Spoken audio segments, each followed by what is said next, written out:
പറയണ്ടേ പിന്നെ എല്ലാവരോടും ഒപ്പം ഇരുന്നിട്ട് നമ്മൾ അഭിനയിച്ചൊരു സിനിമ കാണുമ്പോൾ ഇവരൊക്കെ ഈ സിനിമയിൽ അഭിനയിച്ച ആൾക്കാരാണ്.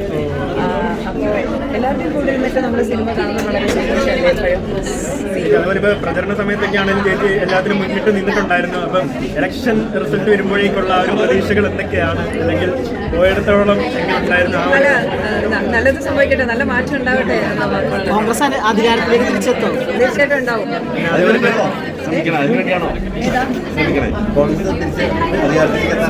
അല്ല, ഞാൻ UDF വേണ്ടിയിട്ടാണ് ഞാൻ പ്രചരണത്തിൽ ഇറങ്ങിയിരുന്നത്.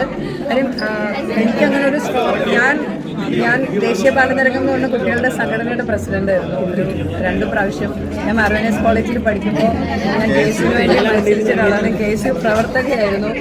ഞാനങ്ങനെ ഒരു കോൺഗ്രസ് കുടുംബത്തിൽ നിന്ന് വന്ന ഒരാളാണ്. അപ്പോൾ സ്വാഭാവികമായും ഈ ഒരു സമയത്ത് ഞാൻ കോൺഗ്രസിന് വേണ്ടിയിട്ട് തീർച്ചയായിട്ടും ഞാൻ ജനങ്ങളിലേക്ക് ഇറങ്ങണം എന്നുള്ളത് എൻ്റെ വ്യക്തിപരമായ തീരുമാനമായിരുന്നു. പാലക്കാട് നോക്കിക്കഴിഞ്ഞാൽ ഒരു സ്റ്റാർ മണ്ഡലമാണ്, അവിടെ മത്സരിക്കുന്നതും ഒരു സ്റ്റാർ ആണ്. അല്ല, എൻ്റെ സുഹൃത്തുക്കളാണ്. ഇപ്പോൾ VT ബൽറാം ആണെങ്കിലും ശബരിനാഥ് ആണെങ്കിലും PC വിശ്വനാഥ് ആണെങ്കിലും ഇവരെല്ലാവരും. ഇപ്പോൾ ശരത്ചന്ദ്ര പ്രസാദ്, അദ്ദേഹം കഴക്കൂട്ടം മത്സരിച്ചിരുന്ന ശരത്ചന്ദ്ര പ്രസാദ്, അദ്ദേഹം ചെയർമാനായിട്ടുള്ള സംഘടന ദേശീയ ബാലതരംഗത്തിലൂടെയാണ് ഞാൻ ഈ പറഞ്ഞ ഇങ്ങനത്തെ ഒരു മേഖലയിലേക്ക് ഞാൻ വരുന്നത്. എൻ്റെ സ്കൂൾ ടൈമിലെന്ന് പറയുന്നത് ആ സമയത്തോടെ അറിയുന്നവരാണ്. ശ്രീ രമേശ് ചെന്നിത്തല ആണെങ്കിലും ശക്തൻ സർ ആണെങ്കിലും ഒക്കെ. ഞാൻ പോയ മണ്ഡലങ്ങളെല്ലാം എനിക്ക് വ്യക്തിപരമായിട്ട് ഒരുപാട് അടുപ്പമുള്ള ആൾക്കാരാണ്. എനിക്ക് അറിയുന്ന ആൾക്കാരൊക്കെ തന്നെയാണ്. ഒരു തിരുവനന്തപുരം, കൊല്ലത്തിൻ്റെ കുറച്ച് അത്ര മാത്രമേ പറയാൻ പറ്റുള്ളൂ. പിന്നെ ഞാൻ പാലക്കാട് വന്നു. അത് VT ബൽറാമിൻ്റെ മണ്ഡലത്തിലേക്ക് തീർച്ചയായിട്ടും. രമേശ് പിഷാരടിയെ പറ്റി നോക്കുകയാണെങ്കിൽ പുള്ളി ഇറങ്ങിയ സമയത്ത് പുള്ളിക്ക് കുറേ അല്ലെങ്കിൽ അവഗണനകൾ അല്ലെങ്കിൽ പരിഹാസം ആ ഒരു രീതിയിൽ കണ്ടെങ്കിലും ഇപ്പം ഇലക്ഷൻ്റെ ഒരു സമയം എത്തിയപ്പോഴേക്കും ശക്തമായിട്ടുള്ളൊരു സ്ഥാനാർത്ഥിയാണെന്നുള്ള കാര്യം ജനങ്ങൾക്ക്, കേരളം ഒട്ടാകെയുള്ള ജനങ്ങൾക്ക് മനസ്സിലായി. അപ്പോൾ ആ ഒരു പുള്ളിയുടെ ഒരു രാഷ്ട്രീയത്തിലേക്കുള്ള കടന്നുവരവ് അല്ലെങ്കിൽ ഇലക്ഷൻ കഴിഞ്ഞപ്പോൾ ഉള്ള എത്രത്തോളം പ്രതീക്ഷയാണ്? പൂർണ്ണമായിട്ടും അത് തീരുമാനിച്ചിട്ട് തന്നെയാണ്. അതായത് ജനങ്ങളിലേക്ക് ഇറങ്ങുക, ജനങ്ങളെ സേവിക്കുക എന്നുള്ളൊരു തീരുമാനത്തോടെ വരുന്നത് തീർച്ചയായിട്ടും നല്ല കാര്യമല്ലേ. അപ്പോൾ UDFൻ്റെ കാൻഡിഡേറ്റ്സ് എല്ലാം തന്നെ വളരെ സ്ട്രോങ് ആയിട്ടുള്ള കാൻഡിഡേറ്റ്സ് ആണ്. അത് വളരെയധികം സന്തോഷമുണ്ട്. കാര്യം അദ്ദേഹം ഇപ്പോഴല്ലല്ലോ, അദ്ദേഹം കുറേ നാളായിട്ട് പിന്നെ കോൺഗ്രസിന് വേണ്ടി പ്രവർത്തിച്ചുകൊണ്ടിരിക്കുന്ന ഒരാൾ കൂടിയല്ലേ. പെട്ടെന്നൊരു നിമിഷം വന്ന ഒരാളല്ലല്ലോ. തീർച്ചയായിട്ടും വളരെയധികം സെയിം മേഖലയിലുള്ള ഒരാൾ അദ്ദേഹം അങ്ങനെ ഒരു മണ്ഡലത്തിൽ അദ്ദേഹത്തിന് വേണ്ടി പ്രവർത്തിക്കാൻ പോകാനായിട്ട് പറ്റിയില്ല. കാരണം ചുരുങ്ങിയ ദിവസം ഞാനൊരു 6 ദിവസം ആ ദിവസങ്ങളിലാണ് ഞാൻ പ്രവർത്തിക്കാനായിട്ട് ഇറങ്ങിയത്. വളരെ സന്തോഷം. എല്ലാവർക്കും അത് ഇലക്ഷൻ കഴിഞ്ഞു, പിന്നെ റിസൾട്ടാണ്. എല്ലാവർക്കും വളരെ നല്ലൊരു വിജയം ഉണ്ടാവട്ടെ. ഇല്ല, അല്ല, അങ്ങനല്ല. അത്തരം കാര്യങ്ങളൊന്നും മറുപടി പറയേണ്ട ഒരാളല്ല ഞാൻ. എനിക്ക് ഈ ഒരു പ്രസ്ഥാനത്തിനോടുള്ള വളരെ ഒരു ഇഷ്ടമുണ്ട്. ആ പ്രസ്ഥാനത്തിൻ്റെ ആശയങ്ങളോടുള്ളൊരു വലിയ യോജിപ്പുണ്ട്. അപ്പോൾ അതുകൊണ്ട് തന്നെ ആ ഒരു കോൺഗ്രസ് അധികാരത്തിൽ വരണമെന്ന് ആത്മാർത്ഥമായിട്ട് ആഗ്രഹിക്കുന്ന ഒരാളാണ്. അതുകൊണ്ട് തീർച്ചയായിട്ടും ഞാൻ ആ പ്രവർത്തനത്തിന് ആത്മാർത്ഥമായിട്ട് തന്നെയാണ് ഞാൻ ആ പ്രവർത്തനത്തിനുണ്ടായിരുന്നത്. അതിനപ്പുറത്തേക്ക് ഒന്നും പറയാൻ ഞാൻ ആളല്ല. ഞാൻ ഒരു കോൺഗ്രസ് അനുഭാവിയാണ്. കോൺഗ്രസിനെ ഏറ്റവും ഇഷ്ടപ്പെടുന്ന ഒരാളാണ്. പക്ഷേ അതേസമയം ഞാനൊരു കലാകാരിയാണ്. അതൊക്കെ എൻ്റെ മേഖലയല്ല. അവിടെ ഉത്തരം പറയേണ്ട ഒരാൾ ഞാനല്ല. അത് പറയേണ്ട ഒരാൾ ഞാനല്ല. ഞാൻ വേറൊരു മേഖലയിൽ നിൽക്കുന്ന ഒരാളാണ്. ഞാൻ ഈ പ്രസ്ഥാനത്തിനെ ഒരുപാട് ഇഷ്ടപ്പെടുന്ന ഒരാളാണ്. അതിന് ഞാൻ കോൺഗ്രസ് കുടുംബത്തിൽ ജനിച്ചു വളർന്ന ഒരാളാണ്.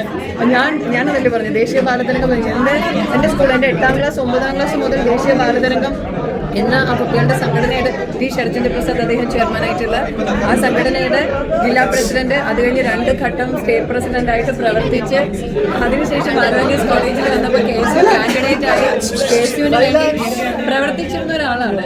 അപ്പോൾ എപ്പോഴും ആ പ്രസ്ഥാനത്തിനോടുള്ള ഒരു ഇഷ്ടം എൻ്റെ ഉള്ളിൽ എപ്പോഴും ഉണ്ട്.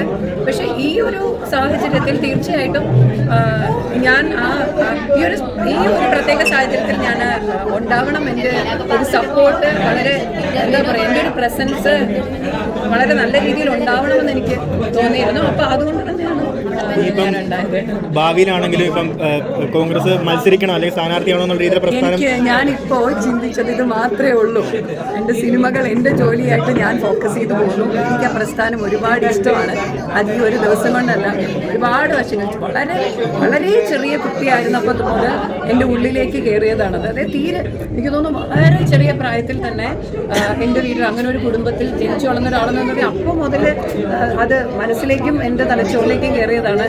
അപ്പോൾ അതുകൊണ്ട് എൻ്റെ ജീവിതത്തിൻ്റെ ഭാഗമാണ്. പാർട്ടി നേതൃത്വം അത്തരത്തിൽ ആവശ്യപ്പെട്ട് കഴിഞ്ഞാൽ നിഷേധിക്കും എന്താണ് അതിനെപ്പറ്റി? ഞാൻ ആ ഒരു പ്രസ്ഥാനം ആ ഒരു പാർട്ടി അത് അധികാരത്തിൽ വരണം എന്ന് ആത്മാർത്ഥമായിട്ട് ആഗ്രഹിക്കുന്നു.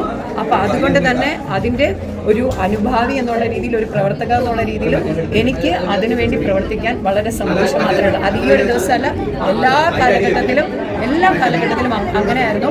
ഇതിനു മുന്നേ ആ ഒരു പ്രസ്ഥാനത്തിന് വേണ്ടി, ആ ഒരു പ്രസ്ഥാനത്തിൻ്റെതായിട്ടുള്ള ഞാൻ പ്രവർത്തിക്കേണ്ടതായിട്ടുള്ള സാഹചര്യങ്ങളെല്ലാം എൻ്റെ ഭാഗമായിട്ട് ചെറിയ രീതിയിൽ. പക്ഷെ എൻ്റെ ജോലി എന്ന് പറയുന്നത് അത് വേറെയാണ്, അഭിനയമാണ്. ഞാൻ എൻ്റെ ജോലി ചെയ്തു പോകുന്നത്. അപ്പോഴും ഞാനവിടെ എൻ്റെ ആവശ്യം ഉണ്ടായിരുന്നു, അത് ഞാൻ ചെയ്തു. ഇപ്പോൾ നല്ല ജോലി ചെയ്തു. നിങ്ങൾ എൻ്റെ സിനിമ കണ്ടു, വളരെ സന്തോഷം. എല്ലാ മേഖലയിലും നിറഞ്ഞു നിൽക്കാൻ സാധിക്കട്ടെ എന്ന് ആശംസിക്കുന്നു. Thank you so much. നിങ്ങളുടെ എല്ലാവരുടെയും സപ്പോർട്ടിന് ഒരുപാട് നന്ദി. എനിക്ക് എല്ലാവരോടും പറയാനുള്ളത്, അത് തീർച്ചയായിട്ടും NFDC പ്രൊഡക്ഷനിൽ വന്ന് ദീപ്തി സഞ്ജീവ് ശിവൻ ഡയറക്റ്റ് ചെയ്തിട്ടുള്ള ഒരു ഫിലിമാണ്. ഇതൊരു ചിൽഡ്രൻസ് ഫിലിമാണ്. പക്ഷേ അതിന് കുറേ അധികം എന്താ പറയുക, മൂല്യങ്ങളുള്ള, നിങ്ങളൊക്കെ കണ്ടതല്ലേ, മൂല്യങ്ങളുള്ളൊരു സിനിമയാണ്. അതുകൊണ്ടാണ് അങ്ങനത്തെ ഒരു ടീം, അങ്ങനത്തെ ഒരു പശ്ചാത്തലം, കഥയൊക്കെ വന്നപ്പോഴത്തേക്ക് എനിക്ക് ഒരുപാട് കണക്ട് ചെയ്യാൻ പറ്റി. എൻ്റെ ഒരു പേഴ്സണൽ ലൈഫ്, എൻ്റെ ചുറ്റിനുള്ളവരുടെ ജീവിതമൊക്കെ ആയിട്ട് എനിക്ക് ഒത്തിരി കണക്ട് ചെയ്യാൻ പറ്റി. അപ്പോൾ തീർച്ചയായിട്ടും പ്രേക്ഷകർക്കും ഇഷ്ടപ്പെടട്ടെ, അത് കണക്ട് ചെയ്യാൻ പറ്റട്ടെ. തീർച്ചയായിട്ടും ഈ സിനിമ ഒരു വലിയ വിജയമായിട്ട് ജനങ്ങൾ അക്സെപ്റ്റ് ചെയ്യട്ടെ, എന്നെയും അക്സെപ്റ്റ് ചെയ്യട്ടെ എന്ന് മാത്രമാണ്. Thank you so much.